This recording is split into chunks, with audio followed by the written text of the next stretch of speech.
kwa sababu leo ni kikao cha kwanza. Tunao madiwani waliokuwepo katika kipindi kilichopita. Tunao waheshimiwa madiwani ambao ndio kwanza wanaanza.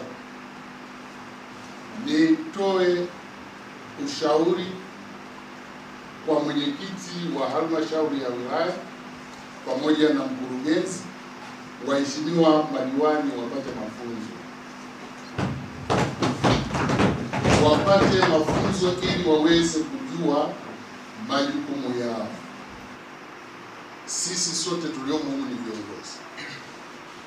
Yawezekana kabisa hizi taharuki nilizozisema za maandamano, za vurugu, yawezekana sisi katika nafasi zetu hatutoi huduma bora kwa wananchi.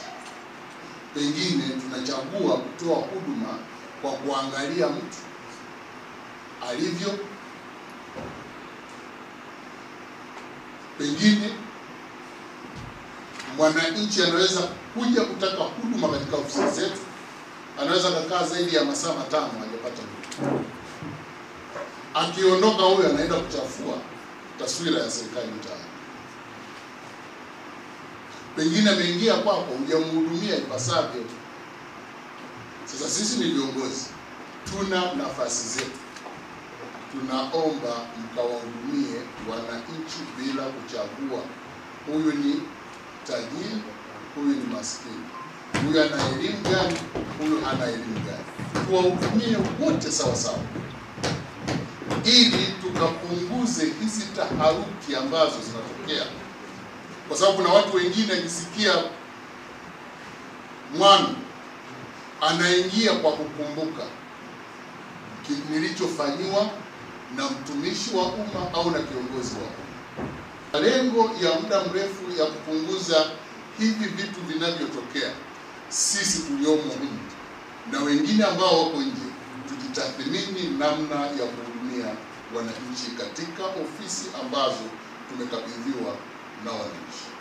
Napenda nitoe rai yangu kwamba kila awaye yote ndani ya halmashauri hii kwa nafasi yake, naomba nitoe rai kila mmoja akaipende kazi yake, tukafanye kazi kwa weledi, kwa uwazi, kwa usahihi, ili halmashauri yetu iendelee kusonga mbele.